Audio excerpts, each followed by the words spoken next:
Please మీరు అందరూ ఒకసారి నేను చెప్పేది వినరా. అసలు నేను ఏం జరిగిందంటే నేను వెళ్ళిపోదామని అనుకున్నాను, కానీ నాకు అప్పుడే మ్యాథ్స్ టెక్స్ట్ బుక్ నేను లైబ్రరీ నుంచి బారో చేసుకున్న విషయం గుర్తొచ్చింది. అది రిటర్న్ చేసే లాస్ట్ డేట్ మొన్న అయిపోయింది. ఇంకా ఇంకొక రోజు కూడా ఆగి ఉంటే ఎక్స్ట్రా ఫైన్ పడేది. అందుకని చెప్పి నేను రిటర్న్ చేయడానికి వెళ్ళాను. అది చేసి వస్తుండగా మ్యామ్ నన్ను చూసేశారు. మరి నేను ఇంకా తప్పించుకోలేకపోయాను. అయినా నేను మీకు అందరి గురించి ఏం చెప్పలేదు, మీరు ఎక్కడికి వెళ్ళారు అన్నది నాకు తెలియదనే చెప్పాను అంతే.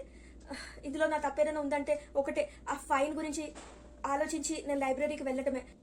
సో నువ్వు చెప్పిందంటావు, నిజమంటావు, నిన్ను నమ్మమంటావు అండ్ క్షమించమంటావు. నీకు చెప్పడానికి ఈజీయే, కానీ మ్యామ్ మాకు 5 క్లాసెస్ అబ్సెంట్ వేస్తామన్నారు. నిన్నతో కలుపుకుంటే 6 క్లాసెస్ అబ్సెంట్ అంటే నీకు అర్థమవుతుందా? సెమిస్టర్ కల్లా మా అటెండెన్స్ పర్సెంటేజ్ 70 ఏం కర్మ 65 బిలో పడిపోతుంది. అసలు అటెండెన్స్ కనుక 70% బిలో ఉంటే ఎగ్జామ్ 80 పరిస్థితిలో అలౌ చేయమని చెప్పారు, గుర్తుంది కదా?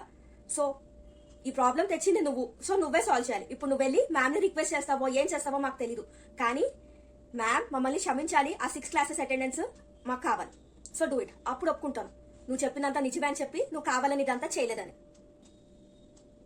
సరే.